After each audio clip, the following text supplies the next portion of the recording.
이 화평입니다. 이 화평. 이 화평이란 단어는 히브리어로 샬롬, 그리고 헬라어로 에이레네라는 그런 단어인데, 이 화평은 말 그대로 성령이 충만히 임하실 때 주어지는 그런 열매죠. 저희 한번 요한복음 14장 27절을 한번 보겠습니다. 요한복음 14장 27절의 말씀을 함께 읽어보겠습니다. 시작. 평안을 너희에게 끼치노니 곧 나의 평안을 너희에게 주노라. 내가 너희에게 주는 것은 세상이 주는 것과 같지 아니하리라. 너희는 마음에 근심하지도 말고 두려워하지도 말라.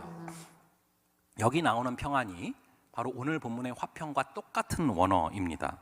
주님께서 평안을, 화평을 주시겠다라는 것입니다. 그런데 이 평안은 세상이 주는 것과 같지 않다라고 말씀을 하셨어요. 자, 그러면은 이 세상이 주는 평안은 그럼 뭡니까? 주님이 주는 평안은 세상이 주는 평안과 같지 않다고 하셨는데, 세상이 주는 평안은 그럼 무엇일까요? 이것은 이 평화라는 한자를 보시면 정확히 알 수 있어요. 이게 바로 세상이 말하는 평안이에요. 한번 한자를 띄워주시고요. 좀 작지만 그래도 여러분들은 뭐 노안이 오신 분이 없으니까 잘 보일 거예요. 이 평자랑 화자 보이죠? 이 평자를 보시면은요, 아주 한자가 간단해요. 두이자를 먼저 딱 써요. 그리고 가운데 선을 딱 긋습니다. 그리고 너 좋고 나 좋고 하면은 평화롭다는 거예요. 이 평화가 뭐냐면은 두이자에다가 딱 가운데 선 긋고 너 좋고 나 좋고, 그러니까 공평해야 평화롭다는 거예요. 세상에서 말하는 평화는 이겁니다. 모두가 못생기면 괜찮아요. 근데 그 중에 하나 예쁘면 열받는 거예요. 모두가 뚱뚱하면 괜찮아요. 한 명 날씬하면 평화가 무너집니다. 이게 바로 세상이 말하는 그 평화의 수준입니다. 공평해야 평화가 있다. 근데 문제는 세상이 공평하지 않다라는 것이죠. 여러분 가운데 정말 세상은 너무 공평한 것 같아요. 어떻게 이렇게 공평할 수가, 뭐 이렇게 날마다 느끼는 분 있습니까? 그런 사람이 거의 없어요.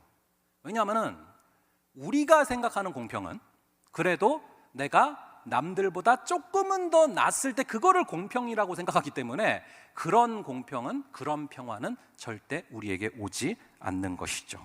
그러면은 세상이 말하는 그 평화의 화자는 무엇입니까? 이 화자도 한자로 보시면 이렇게 써져 있었어요. 벼 화자에다가 입구자가 써져 있습니다. 무슨 뜻일까요?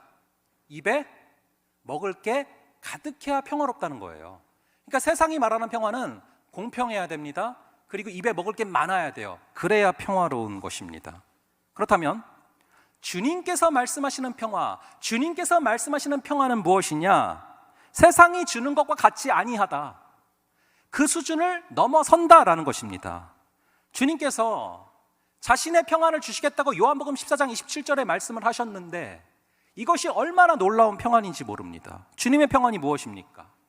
지금 이 요한복음 14장 우리가 읽은 이 구절을 말하고 있는 동안에도 가룟 유다는 자신을 팔려고 나갔어요. 그리고 군대가 쳐들어오고 있어요. 예수님을 잡으라고. 그리고 조금 지나면 십자가에 못 박히셔서 20cm가 넘는 못이 팔을 관통할 그 위기의 순간을 앞두고 있는 상황에서 말씀하시는 구절이 요한복음 14장 27절인 거예요. 전혀 공평하지 않죠. 입에서 침이 바짝바짝 마르죠. 믿었던 사람들의 배신으로 말미암아 마음이 무너지죠. 그럼에도 불구하고 누릴 수 있는 평안, 환경을 초월하는 그런 평안입니다. 성령께서 임하시면 그 평안이 주어진다라는 것입니다. 믿으십니까? 그럼 여러분들에게는 그 평안이 있습니까? 주님이 말씀하신 세상이 주는 것과 같지 않은 그 평안이 여러분들의 심령 안에 있습니까? 제가 좀 더 구체적으로 물어볼게요. 여러분 마음에 화평이 가득 넘치고 있습니까? 아니면 살면서 자주 지옥 같다라고 느끼고 계십니까? 여러분의 마음에 화평이 충만하게 임하여 있습니까? 아니면 이제는 너무 지쳐서 아무것도 할 수 없을 만큼 마음이 무너져 계십니까? 이 마음의 평안은 여러분이 여러분 자신과 화해를 할 때 주어집니다. 자신과 화해를 하지 못하면 굉장히 자주 지옥 같을 거예요. 굉장히 자주 마음이 무너질 것입니다. 근데 여러분이 여러분 자신과 화해를 하게 되면 내 조건이 어떻든 내 상황이 어떻든 그거를 초월하는, 세상이 줄 수 없는 그 평안이 우리에게 주어지는 것이죠. 우리는 알게 모르게 내 마음속에다가 벽을 쌓고 담을 쌓으면서 살아가요. 그래서 사람들과의 관계 가운데서도 보이지 않는 담이 생기고 벽이 생기고요. 심지어 내가 나 자신과도 담이 생겨서 나를 스스로 고립시킬 때가 많아요. 얼마나 고독한 시대인지 모릅니다. 여러분, 최근에 고독사하는 사람들이 정말 많은데요, 너무 충격적인 게 20대, 30대에 정말 많아요. 이 포션이 정말 고독한 시대를 우리가 살아가고 있어요. 우리는 비교 의식 가운데 열등감을 느끼면서 보이지 않는 담을 쌓아가고요, 미래에 대한 불안감 때문에 스스로 막 자신을 살리려고 바벨탑을 높이 쌓으면서 담을 쌓습니다. 하지만 그럴수록 나는 더욱더 스스로 고립되는 거예요. 그런 우리에게 주님께서 이렇게 말씀을 하십니다. 이 말씀, 살아있는 말씀이고 우리 안에 이루어질 수 있는 말씀이라는 믿음을 가지고서 한번 읽어볼게요. 우리 에베소서 2장 14절의 말씀 화면에 띄워주시고요. 이 2장 14절의 말씀, 살아있는 성령의 말씀이기 때문에 그것을 믿는 마음으로 한번 읽어보겠습니다. 시작. 그는 우리의 화평이신지라 둘로 하나를 만드사 중간에 막힌 담을 자기 육체로 하시고. 여러분, 주님은 이 구절에 보면은 화평 그 자체세요.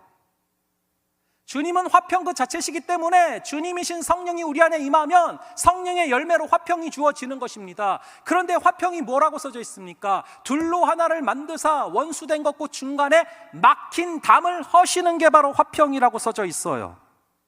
그래서 화평이신 그분이 임하면 막힌 담이 무너져서 내가 나 자신과 화해하게 되고, 막힌 담이 무너져서 주변의 사람들과 화해를 하게 되고, 막힌 담이 무너져서 교회와 세상이 담을 쌓았었다면 세상과 화해하게 되는 역사가 주어지는 것입니다. 그것이 바로 주님께서 말씀하시는 이 화평입니다. 이 화평이신 주님이 임하심으로 말미암아 우리 안에 막힌 담들이 허물어지는 역사가 있기를 간절히 바랍니다.